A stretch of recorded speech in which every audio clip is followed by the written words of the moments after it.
fellows, welcome. If you're new here, my name is Grace and I love plants. Thanks for clicking on this video, and if you're interested in learning about new varieties or care tips, then definitely hit subscribe. I post videos every week.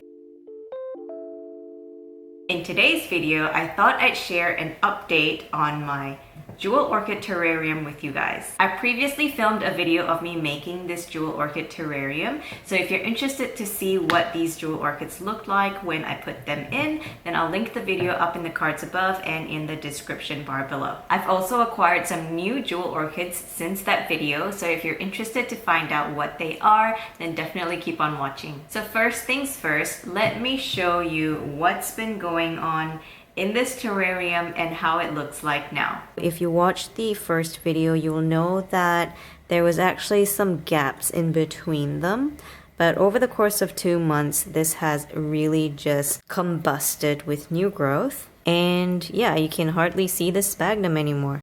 This leaf is super tiny in comparison to the previous leaves that it has put out before, and that's usually a sign that there is a flower spike coming. I noticed this pattern with all the other ones in here as well that are flowering. This one here is an established pup that is also flowering. Again, you can tell it has this really tiny leaf right here before a flower spike starts to form. And let me show you down here as well. That is another pup also flowering.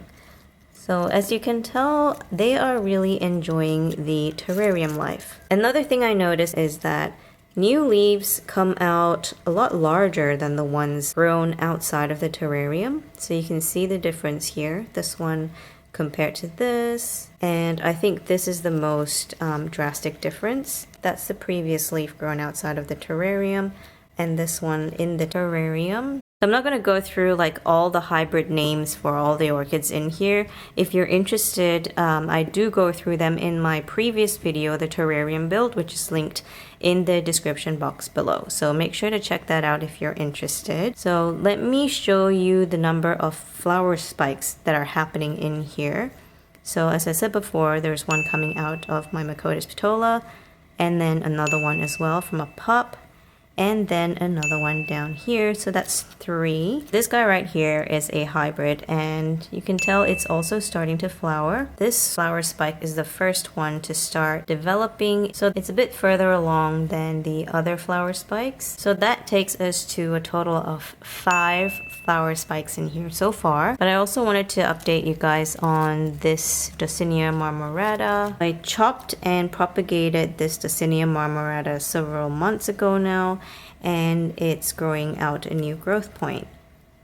So I'm really excited to see this new leaf unfurl. I'm hoping that it will be a beautiful large one. This is a Ludicea Spider-Man. The mother plant pretty much stopped growing, but it put out a pup out here that's pretty much taken off, so that's a good sign. So that's the 2-month progress update on what's happening in the Jewel Orchid Terrarium. So now let me show you some of the newer Jewel Orchids in my collection. Several weeks after I potted all my Jewel Orchids in the terrarium, I decided to get more.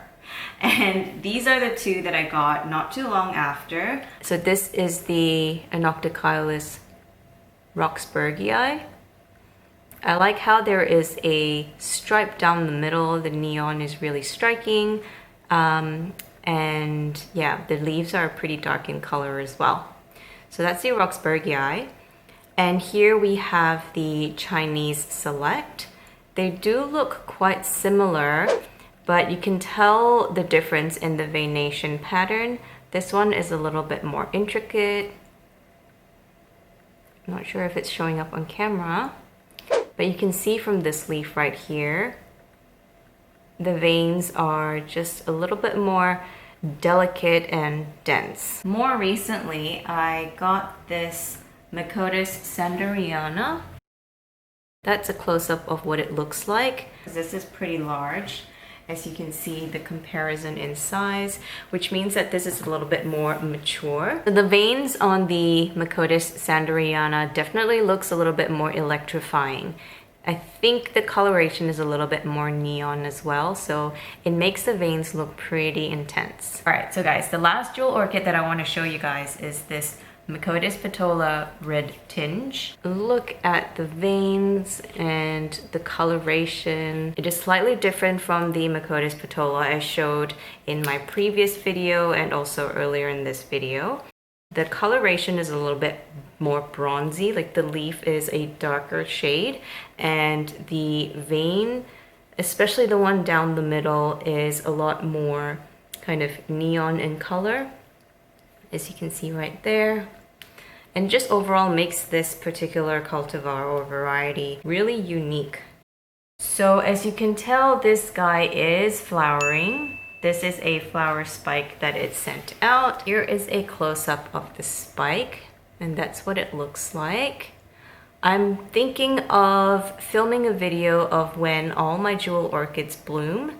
So if you are interested in that, please let me know in the comments down below, and I will try my best to film a video on that. Like I said before, quite a number of my jewel orchids are starting to send out flower spikes, so I believe that they might bloom around the same time. So another thing that I'm really curious about is pollination, like jewel orchid pollination. I've done a bit of research on orchid pollination in general, but jewel orchids are slightly different in that the blooms, or like the structure of the flowers, isn't exactly the same as regular orchids. So it's a little bit tricky to find good information on the internet on how to do that. So I'm going to try my best and experiment, and we'll see how we go. So yeah, if you're interested to see a video on that as well, then leave me a comment down below, and yeah, subscribe if you want to see that in the future. So in terms of plans for the jewel orchid situation, because like I said, it's getting a little bit too crowded in here, so I purchased the larger size of the same kind of jar. So now I've got two, and you can really see the size difference. So I'm hoping that the larger ones can fit in here, and I might actually take some of them out of here and pot them in this one. Another thing that I'm planning to do as well is to get a little bit more creative with the landscaping, because I pretty much just chucked a bunch of jewel orchids in this one and didn't really account for future growth. So that's why it's kind of looking a little bit cramped in there right now. But yeah, I do plan to do a little bit more landscaping in this one with moss and also some driftwood. I did go ahead and get some moss already, which I will show you guys. I think it'll look really nice with some of the moss in there as well. Alternatively, I do have this little mini greenhouse that you've seen in the background of most of my videos filmed in this setup. I'm thinking that I may potentially convert that into a jewel orchid terrarium as well, but I'm not too sure yet. So let me know what you guys think. Should I use that as a jewel orchid terrarium, or should I use these jars?